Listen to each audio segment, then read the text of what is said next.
Iztapalapa ardía bajo un sol implacable, de esos que no dan tregua y te calan hasta los huesos. El aire denso y cargado con el olor a escape, comida callejera y polvo, vibraba con el murmullo incesante de la vida.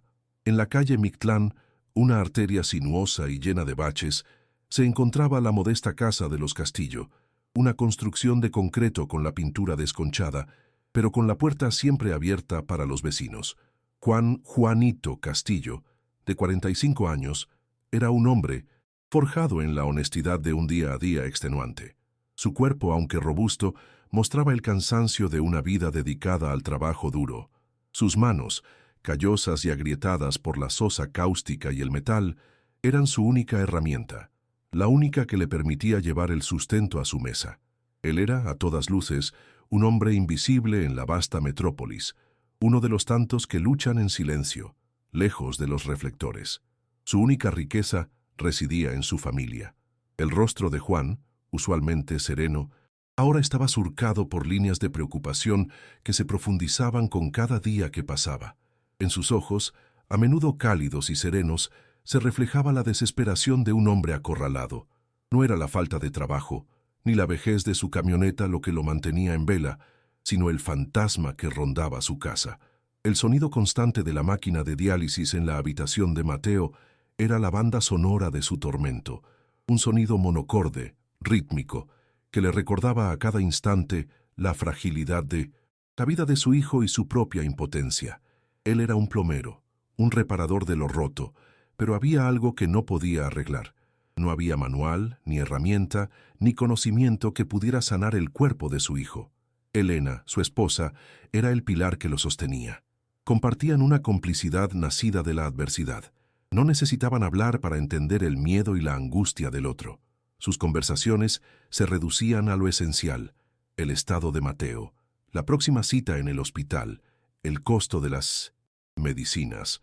Las caricias de Elena en la espalda de Juan eran más un consuelo silencioso que una muestra de afecto, un «aquí estamos juntos», pase lo que pase, sin necesidad de palabras. La casa, aunque pequeña, era un santuario contra la hostilidad del mundo exterior. Sin embargo, su paz era una ilusión, un frágil castillo de naipes que se desmoronaba al menor de los vientos. Mateo, con apenas 10 años, cargaba en sus hombros un peso desproporcionado. Su piel pálida y sus ojos cansados desmentían la energía que debería tener un niño de su edad. Pasaba los días en su cama, dibujando en un cuaderno que su padre le había regalado, una pequeña ventana a un mundo donde podía correr y saltar sin que el dolor lo detuviera. Juan a menudo se sentaba a su lado, observándolo en silencio, sintiendo el nudo en la garganta al ver la resignación en la mirada de su hijo. El brillo que alguna vez tuvo en los ojos se había ido, reemplazado por la quietud de una enfermedad que le robaba la infancia a cada minuto que pasaba.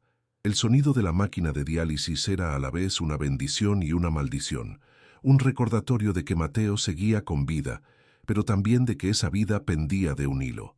La situación económica se había vuelto insostenible. Juan, un hombre orgulloso, había tenido que pedir dinero prestado a amigos y parientes, pero las deudas crecían más rápido que sus ingresos. Las consultas médicas, los medicamentos, las dietas especiales, todo sumaba una cantidad que escapaba a su comprensión. Había agotado todas las vías. Los bancos le habían cerrado la puerta en la cara, y suplicar a usureros era un camino que no quería tomar. Sentía que cada día que pasaba, Mateo se alejaba un poco más, como si un reloj de arena invisible estuviera marcando el tiempo que les quedaba. La frustración lo consumía, la impotencia lo ahogaba en un mar de desesperanza. La última cita con el doctor había sido el golpe final. La cirugía es la única opción, Juan, y no hay tiempo que perder. Los Estados Unidos hay un programa que podría ser viable, pero el costo... El médico había dejado la frase en el aire, sabiendo que Juan ya entendía la magnitud del problema. La cifra, $1,500,000, se clavó en su mente como un puñal. Era una cantidad imposible, una barrera infranqueable que separaba a su hijo de la vida. Juan regresó a casa con el alma hecha pedazos, con la sensación de haber fracasado. Esa noche no durmió. Se quedó mirando el techo, rezando por un milagro, pero el silencio de la noche solo le devolvía el eco de su propia desesperación. La llamada llegó a la mañana siguiente, como un susurro en la oscuridad, una voz monótona, un trabajo de plomería en las lomas de Chapultepec. Juan casi se ríe de la ironía. Las lomas, un universo aparte, un lugar donde los problemas se resolvían con una llamada, no con la sudoración de una jornada extenuante. Aceptó sin dudar. El dinero de ese trabajo, sin importar lo pequeño que fuera, sería una bendición. Se subió a su oxidada camioneta, la vieja Ford que parecía que se iba a desarmar con cada bache, y se dirigió hacia el oeste, dejando atrás la pobreza de Iztapalapa para adentrarse en el ostentoso mundo de la opulencia, sin saber que su vida, en ese instante, ya había tomado un rumbo irreversible. El viaje fue una travesía a través de un abismo social. Las calles se hicieron más anchas, los jardines más verdes, las fachadas más imponentes. La camioneta de Juan, con su pintura descascarada, parecía una mancha sucia en la impecable postal de las lomas. Las cámaras de seguridad en las esquinas, los muros altos, los portones de hierro forjado, todo le recordaba que no pertenecía a ese lugar. El aire, curiosamente, se sentía más ligero, más limpio, pero la opresión en el pecho de Juan no disminuía. El contraste entre su mundo y el de los ricos era brutal, una bofetada en la cara que lo hacía sentir aún más pequeño y miserable. Al llegar, un portón de madera exótica se abrió en silencio, revelando una mansión que parecía más una fortaleza que una casa. Un mayordomo de rostro inexpresivo, vestido con un traje impecable, lo recibió en la entrada. Su voz era fría, su mirada, un escaneo automático que desnudaba a Juan de cualquier dignidad. «El señor no está. Me pidió que lo esperara. Es en el sótano». Las palabras eran cortas, distantes, como si el simple acto de hablar con él fuera una tarea tediosa. El mayordomo le indicó el camino, y Juan, sintiéndose un intruso en un lugar sagrado, siguió el sendero de piedras pulidas hasta una puerta lateral. La casa era un laberinto de silencio y lujo. El sótano era un lugar extraño.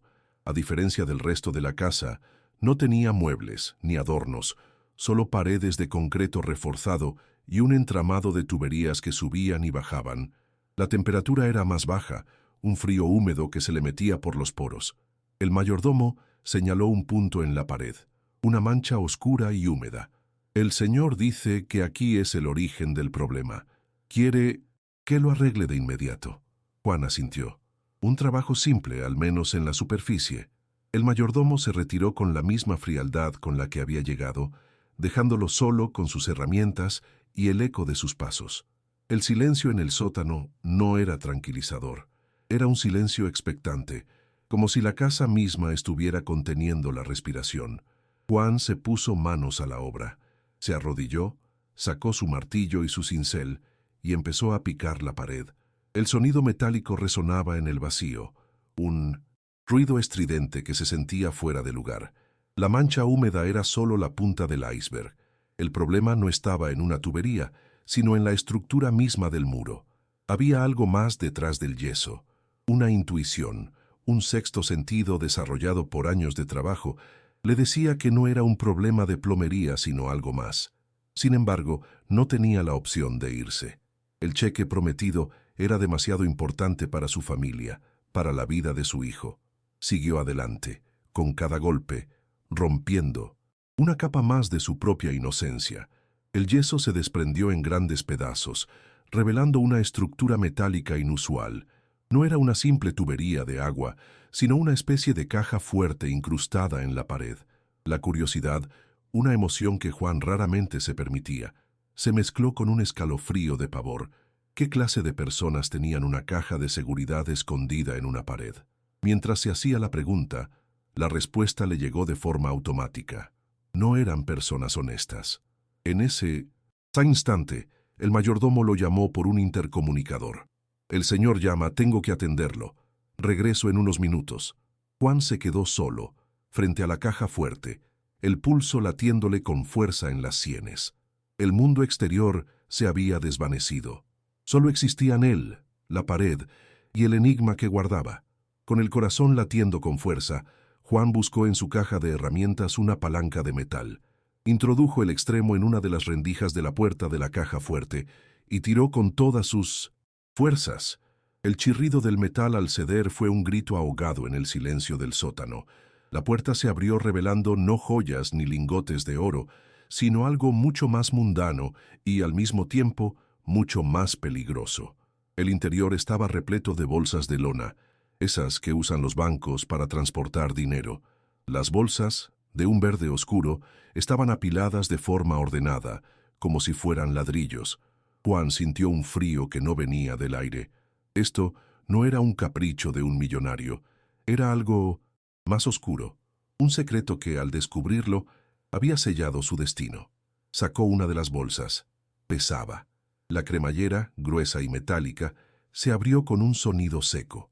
El olor que salió no era el de tela, sino el inconfundible aroma a papel moneda. La luz tenue del sótano iluminó el interior de la bolsa, revelando fajos de billetes de $100.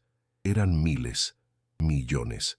El verde esmeralda de los billetes brillaba con una luz casi maligna. Las cifras en su mente se dispararon.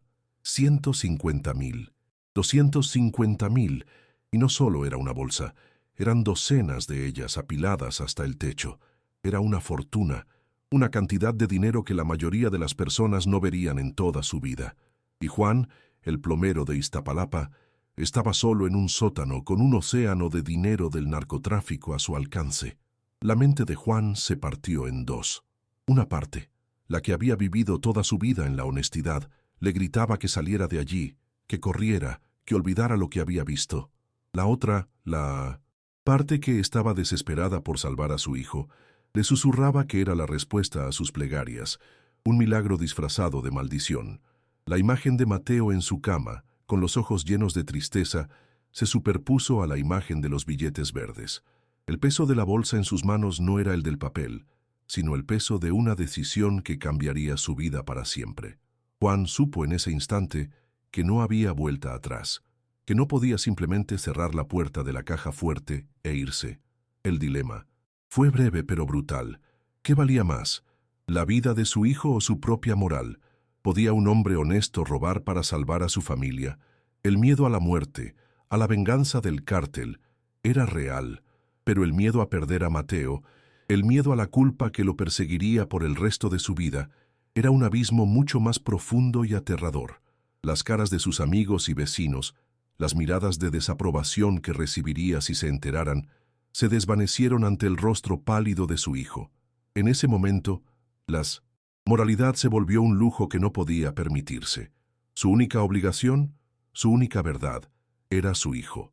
Decidió, no con un grito de guerra, sino con el silencio de una tumba. Un sentimiento de fatalidad se apoderó de él. No era una victoria, sino un sacrificio. Estaba vendiendo su alma por una oportunidad. La honestidad que lo había definido toda su vida se desvaneció, reemplazada por una determinación fría y calculadora. Ya no era un simple plomero, era un hombre en una misión, un hombre que estaba a punto de robar una fortuna a las personas más peligrosas de México. Sus manos, las mismas que reparaban tuberías, ahora se preparaban para empuñar el destino de su familia. Sacó de nuevo la bolsa de lona.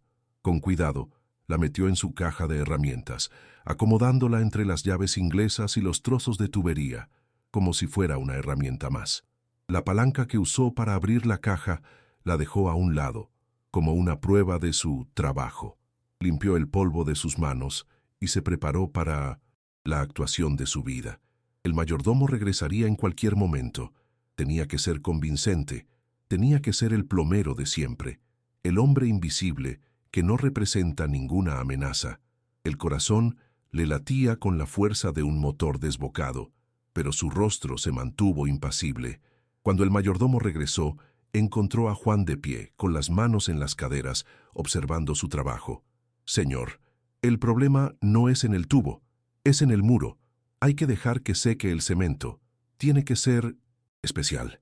Vuelvo mañana temprano para terminar. No puedo hacer más hoy». El mayordomo asintió, sin darle mayor importancia.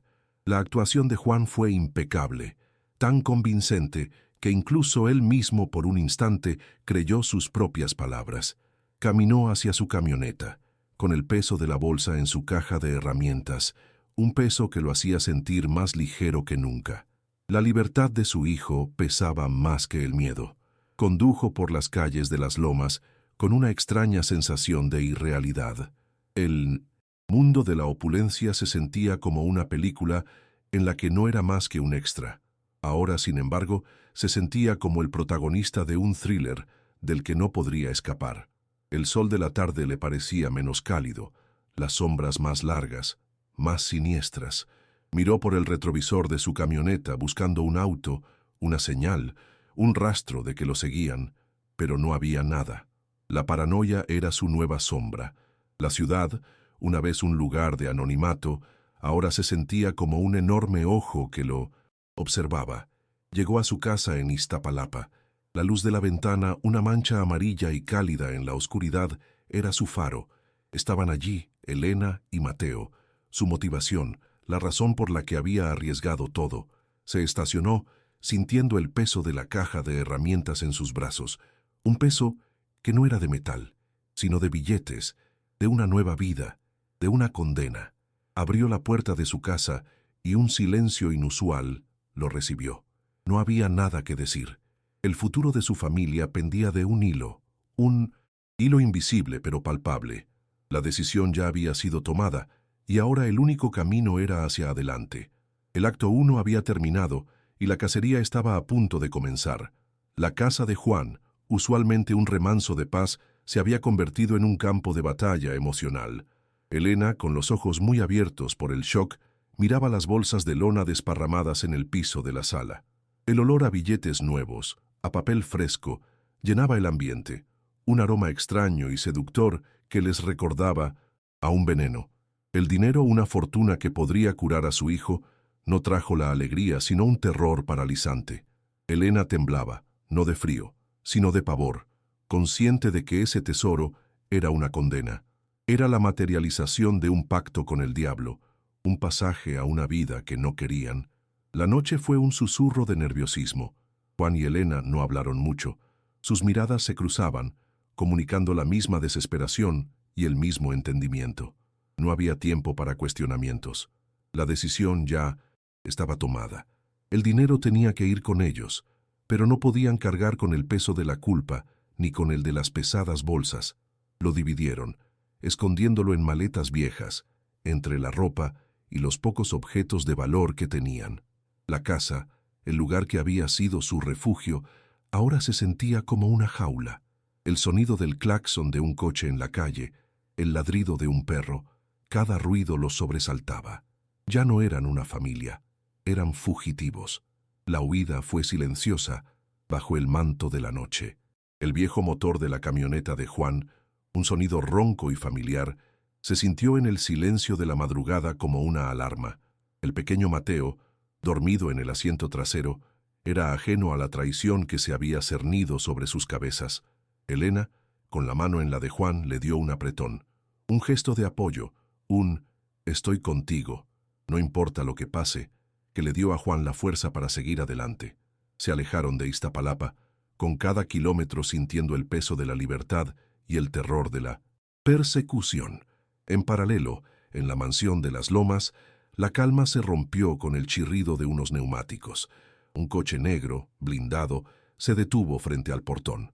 El Sombra, un hombre que se movía con la precisión de un depredador, bajó del vehículo. No era un matón con tatuajes, sino un empresario de fachada, un hombre que usaba el traje para ocultar su verdadera naturaleza. Sus ojos, fríos y calculadores, escudriñaron el entorno. No había pánico en sus movimientos, solo una gélida furia. Ya sabía que algo andaba mal, y su intuición, perfeccionada por años de violencia, nunca le fallaba. Fue directamente al sótano. Se detuvo frente a la pared reparada. El mayordomo le explicó lo sucedido, pero el Sombra no lo escuchaba. Sus ojos estaban fijos en la pequeña imperfección del trabajo. Una astilla de yeso mal colocada, un fragmento de tubería que no debería estar allí. Un hombre que se ganaba la vida arreglando cosas rotas no dejaría un trabajo tan descuidado. No era un robo, era una burla. El Sombra no sintió pánico por los 15 millones. El dinero era solo papel. Lo que lo ofendía era el atrevimiento, el desafío que un simple plomero se había atrevido a lanzar. La cacería comenzó con una sola palabra: encuéntrenlo. En cuestión de segundos la red del Sombra se activó. Un hombre con un maletín, sentado en una oficina a kilómetros de distancia, accedió a los registros de la empresa de plomería. El nombre: Juan Castillo. La dirección: una casa en Iztapalapa. Una fotografía del carnet de conducir de Juan apareció en una pantalla. El Sombra miró la imagen del hombre con cara de trabajador y se rió, una risa seca, sin humor. El plomero, susurró para sí mismo. La imagen de Juan, Elena y Mateo fue enviada a cada informante, a cada ojo en las calles, en una vasta red que se extendía por todo el país. Mientras tanto, la camioneta de Juan avanzaba lentamente. El miedo era un veneno que le corroía las entrañas. Cada faro en el espejo retrovisor era un fantasma que lo perseguía. Eran un blanco fácil. Una llamada de su compadre, un mecánico en el barrio, confirmó sus peores temores. «Juanito, la gente del patrón anda preguntando por ti. Unos tipos de traje.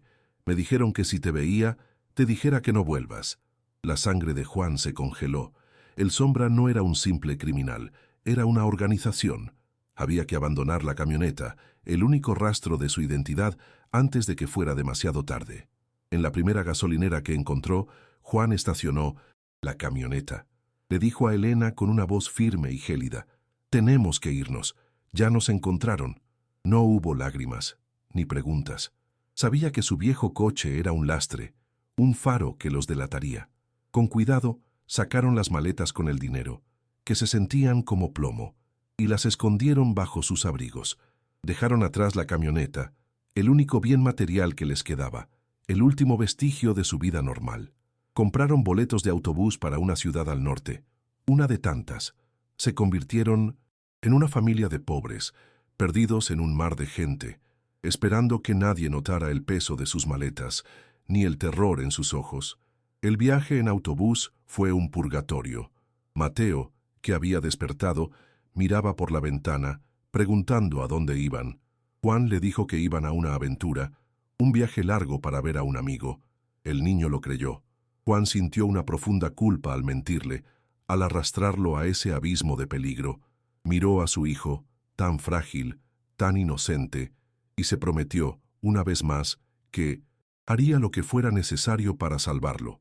El dinero en sus manos, ese botín sangriento, era ahora su única esperanza. Ya no era un ladrón, sino un protector. En la oficina de El Sombra, un hombre en una computadora le mostró la ruta de la camioneta. «Se detuvieron aquí, jefe, y no se movieron más». El Sombra asintió. Sabía que no eran tontos, que se habían deshecho del rastro más obvio. Revisó las imágenes de las cámaras de seguridad de la gasolinera. Las imágenes eran borrosas, de mala calidad, pero se veía a una familia que coincidía con la descripción. El Sombra sonrió, una sonrisa sin calor. «Es astuto el plomero», dijo, no con respeto, sino con la fría admiración de un depredador que encuentra a una presa digna. La llegada a Coahuila fue un alivio. El aire se sentía más seco, más limpio. Desde un teléfono público, Juan hizo la llamada más importante de su vida. «Ernesto, soy Juan. Necesito tu ayuda». La voz de su viejo amigo, un exmilitar que se había retirado a las montañas, era como una brisa fresca en el infierno en el que vivían. Ernesto, sin dudarlo, le dio las instrucciones. «Ven a la sierra, Juanito. Aquí nadie te va a encontrar. Aquí, el único patrón soy yo». Juan sintió un respiro, una pequeña luz de esperanza en la oscuridad. Había un aliado. El viaje a la sierra fue brutal, a pie, en camiones de carga, por veredas que se perdían en el horizonte. El paisaje cambiaba. Los desiertos polvorientos daban paso a las montañas rocosas, a los cactus gigantes y a los arbustos espinosos. La geografía, áspera y hostil, era un escudo natural contra el mundo. La camioneta de Juan había sido un lastre, pero ahora el anonimato era su única protección. No había cámaras ni informantes, solo la naturaleza implacable y el silencio que lo consumía todo. Ernesto era un hombre de piedra, con un rostro curtido por el sol y los años de experiencia. Su casa, un simple rancho de adobe, era una fortaleza natural, un lugar donde solo la gente que él quería podía llegar. Observó a Juan, a su esposa y a su hijo con la mirada tranquila de un hombre que ha visto la guerra. No hizo preguntas sobre el dinero. Un favor es un favor. Hacía años, Juan le había tendido la mano cuando Ernesto, herido y sin un peso, había salido del ejército. El karma, ese balance de la vida, estaba pagando una deuda, y el costo era más alto de lo que Juan podría haber imaginado. La estancia en el rancho de Ernesto fue un espejismo de normalidad. Mateo corría por los campos, persiguiendo lagartijas, sus mejillas pálidas recuperando un poco de color. Elena cocinaba, su rostro ya no tan tenso. Por unos días, Juan se permitió soñar, se permitió creer que el infierno había quedado atrás, pero el terror no era un fantasma que se pudiera exorcizar. Se despertaba en la noche, con el corazón en la garganta, sintiendo que los ojos del sombra estaban en él. Sabía que la calma era solo temporal, un truco para que bajara la guardia. En su oficina de la Ciudad de México, el sombra tenía una pantalla gigante con un mapa de la República. Un punto rojo parpadeaba en Coahuila. No era una señal satelital, sino una serie de informes, de pequeños datos que su red de informantes había recolectado. El rastro de Juan en la frontera era escaso, pero no nulo. El plomero se fue a Coahuila. Es tierra de lobos, susurró su hombre de la computadora. Tal vez tiene un aliado. El sombra sonrió de nuevo. No era solo un cazador, era un depredador. Sabía que la paciencia era su mayor arma. Solo tenía que esperar a que el ratón se sintiera lo suficientemente seguro para revelar su escondite. El punto de quiebre llegó con un informe de un informante en el barrio de Juan. Un viejo amigo, un vecino, había recordado que Juan tenía un pariente en la sierra, un ex militar. El sombra no necesitó más. Un auto con 4 hombres armados partió hacia Coahuila. No iban a por Juan, iban a por el aliado, a por la familia del aliado. No había nada más efectivo para quebrar la voluntad de un hombre que hacerle ver el dolor que causaba con sus decisiones. El sombra no necesitaba el dinero, necesitaba una lección. Nadie toca lo nuestro y vive para contarlo. Ernesto regresó al rancho con una expresión de hielo en el rostro. En la mano tenía un proyectil de plomo. Encontraron a mi primo. Lo mataron. Lo dejaron en la carretera, con esto en la mano. No había ira en su voz, sino una profunda tristeza. Juan entendió en ese momento la magnitud de la tragedia que había desatado. Su intento de salvar a su hijo estaba costando la vida de personas inocentes. Su egoísmo, disfrazado de amor paternal, se había cobrado una vida. Se dio cuenta de que el dinero era solo el detonante. La venganza de El Sombra era personal. Ya no se trataba de huir, sino de enfrentar. Amigos, el miedo de Juan es el miedo de miles. ¿Qué harían ustedes en su lugar? Dejen su respuesta en los comentarios y suscríbanse al canal para no perderse el desenlace de esta historia. Cuéntenos, ¿desde qué ciudad nos acompañan? Juan sabe que no hay escapatoria. Su vida, la de su familia, la de Ernesto, están en juego. La cacería ha terminado y el único camino que queda es el de la confrontación. Ya no puede esconderse, ya no puede huir, solo puede luchar. Juan se dio cuenta de que no era un ladrón, sino un guerrero. Con la ayuda de Ernesto, un hombre que ahora estaba tan sediento de venganza como él, se puso a trabajar en un plan. Ya no se trataba de escapar, se trataba de un último acto de desesperación, un último intento de luchar por la vida de su familia. No tenían la fuerza, pero tenían la astucia, y tenían el conocimiento del terreno, de las montañas, del desierto. Se habían convertido en fantasmas, pero ahora el fantasma les iba a tender una emboscada. El lugar para el enfrentamiento final, una fábrica de cemento abandonada, cerca de la frontera con Estados Unidos. Un laberinto de hierro oxidado y concreto destrozado, perfecto para una trampa. Ernesto, que había trabajado en la fábrica de joven, conocía cada rincón, cada túnel, cada pasadizo secreto. Juan, con sus conocimientos de ingeniería de fluidos y estructuras, vio en la fábrica no una ruina, sino un arma. El dinero, el detonante de todo, sería la carnada. Juan atraería a El Sombra a su infierno personal, un lugar de polvo, óxido y muerte. El plan era sencillo y a la vez suicida. Juan se quedaría en la fábrica con el dinero. Elena y Mateo, con el guía que Ernesto había contratado, estarían escondidos en un pueblo cercano, esperando la señal para cruzar la frontera. No había una segunda oportunidad. Si el plan fallaba, todo se perdería. Las últimas horas antes del enfrentamiento fueron las más largas de su vida. El Sombra ya había enviado a su equipo. El aire de la fábrica se sentía eléctrico, pesado, cargado de la promesa de sangre y violencia. Juan no era un héroe, solo un plomero desesperado, un hombre al que el destino había empujado a una esquina. La cacería, ese juego mortal, estaba a punto de llegar a su violento y épico final. El aire en el interior de la cementera abandonada era un cóctel de polvo, óxido y un frío metálico que se colaba hasta los huesos. La luz de la luna se filtraba a través de los enormes boquetes en las paredes de concreto, creando un paisaje de sombras largas y amenazantes. Juan y Ernesto se movían como fantasmas. Sus pasos eran silenciosos, sus miradas se cruzaban, llenas de una tensión palpable. El tiempo se había detenido. Cada minuto era una agonía, una espera interminable. Juan sentía que ya no era un hombre, sino una herramienta más, una pieza en un engranaje de violencia que él mismo había puesto en marcha. Su plan no era una batalla, sino una trampa. Juan había usado su conocimiento de la plomería a su favor, manipulando las tuberías oxidadas y las válvulas viejas de la fábrica. Había un sistema de tuberías que, si se rompía en el lugar correcto, liberaría una ráfaga de vapor y agua a alta presión. Había otro que contenía residuos de arena y grava, listos para colapsar. Ernesto, por su parte, con su experiencia militar, había revisado cada rincón, cada pasadizo, cada punto ciego. Con el dinero en una de las maletas, los dos se habían posicionado en puntos estratégicos, listos para la inevitable llegada del enemigo.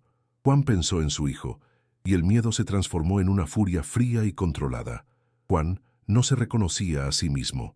El hombre que, días antes, temblaba de miedo en su camioneta, ahora se movía con la determinación de un cazador. La adrenalina había borrado el miedo, dejando solo un enfoque de láser. Pensaba en Elena, en la fe inquebrantable que había depositado en él, y en Mateo, el motor que lo había empujado a cruzar esa línea. Ya no era un ladrón, era un padre que peleaba por la vida de su hijo. Su moralidad, su inocencia, todo se había quemado en el fuego de la desesperación, y en sus cenizas había surgido un guerrero. Ernesto, por su parte, había dejado de lado el dolor por su primo. Su rostro era una máscara de ira helada. La venganza era su único motor. No peleaba por el dinero ni por la vida de Juan, sino por el honor de su familia. Él, un hombre de la sierra, no podía permitir que un forastero entrara en su territorio y asesinara a su sangre.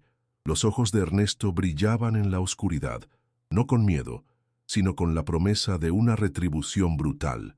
Estaba listo para morir, si con su muerte aseguraba que el cartel pagaría por su afrenta. El silencio de la noche se rompió con el sonido de los neumáticos sobre la grava. Las luces de varios vehículos se acercaron a la fábrica, iluminando las estructuras como fantasmas. Los hombres de El Sombra bajaron de los coches, armados hasta los dientes, moviéndose con la precisión de un grupo de asalto.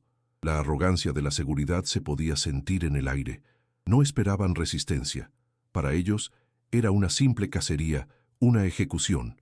Era una trampa, pero el ratón había sido tan estúpido para ir a un lugar tan obvio. Su error más grande fue subestimar a un hombre simple. La cacería comenzó. Los hombres de El Sombra entraron en la fábrica, sus linternas danzando en la oscuridad, creando un baile de sombras y luces. Juan y Ernesto se movían con agilidad. Usaban las tuberías, las escaleras oxidadas, los hilos de cemento como escudos. Eran invisibles. Los hombres del cartel, acostumbrados a la violencia directa, estaban perdidos en el laberinto industrial. La ventaja del terreno, un arma que Juan y Ernesto conocían a la perfección, jugaba a su favor. La primera parte del plan entró en acción. Juan, desde lo alto de una de las pasarelas, rompió un pequeño tubo. El gas y el vapor a presión salieron a borbotones, creando una nube de humo y un sonido estruendoso que resonó por toda la fábrica. Los hombres del cartel, desorientados, comenzaron a disparar a la nada, sus disparos resonando como cañonazos en el vacío. El pánico se sembró en sus filas. Ya no eran cazadores, sino presa. Su disciplina se estaba desvaneciendo. Las balas rebotaban en el metal, creando una sinfonía de destrucción. El eco de los disparos llenaba la noche, una banda sonora para el infierno que Juan había creado. Escondido detrás de una tolva de cemento, vio a un hombre del cartel pasar a escasos metros. Con la sangre corriendo en sus venas, esperó el momento exacto. No tenía un arma, solo sus herramientas. El hombre del cartel, confundido y asustado, giró sobre sus talones. Juan aprovechó el momento para golpear una tubería con una llave inglesa. El sonido metálico sirvió como distracción y desapareció entre las sombras. La astucia era su arma. El sombra, que se había quedado atrás, observaba la situación con un rostro inexpresivo. En lugar de pánico, sintió una rabia fría. No estaba lidiando con un simple plomero. Se dio cuenta de que Juan lo había atraído, que lo había humillado. «No disparen, idiotas. Nos está tendiendo una trampa. Sepárense y busquen al plomero. Quiero que lo traigan con vida». El sombra no quería matarlo. Quería que sufriera. Quería que se arrepintiera de haber robado. Ernesto, en el otro extremo de la fábrica, puso en marcha la segunda parte del plan. Tiró de una cadena.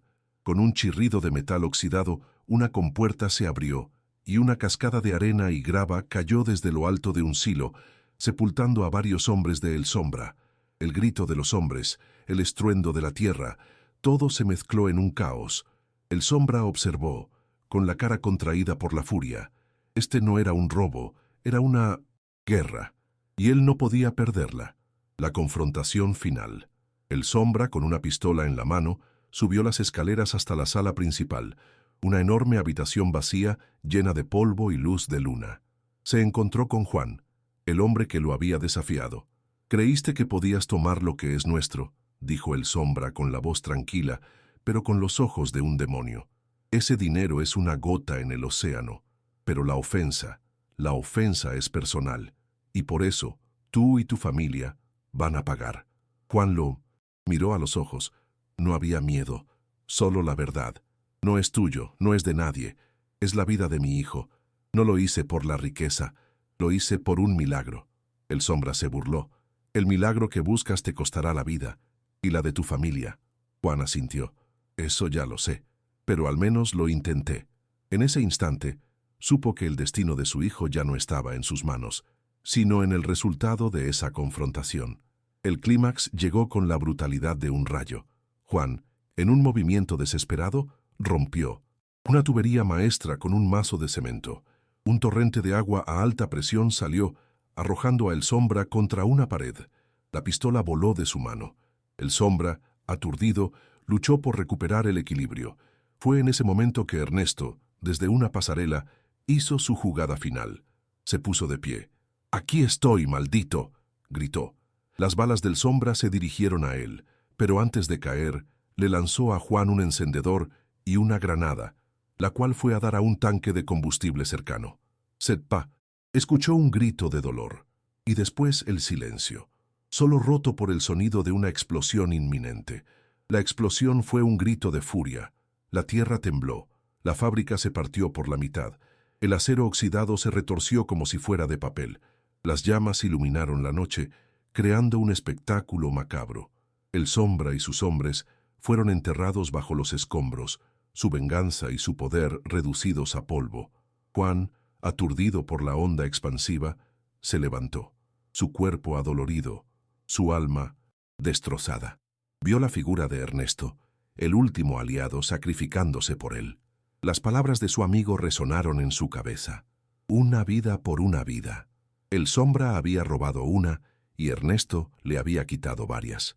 Juan, con el cuerpo adolorido, buscó a tientas la maleta que tenía el dinero. No era un triunfo, era una supervivencia. Corrió hacia el punto de encuentro. el sonido de las sirenas en la distancia, las llamas devorando la fábrica, un faro para los que buscaban la verdad. Se reunió con Elena y Mateo, que se abrazaron a él asustados pero agradecidos. No hubo preguntas. Las palabras no eran necesarias. Juan tenía hollín en su cara, la sangre seca de un hombre que había peleado en el infierno. En un pequeño pueblo fronterizo se encontraron con el coyote que Ernesto había arreglado. Con el dinero no hubo preguntas. El hombre solo asintió, entendiendo que esa familia huía de algo más grande que las leyes.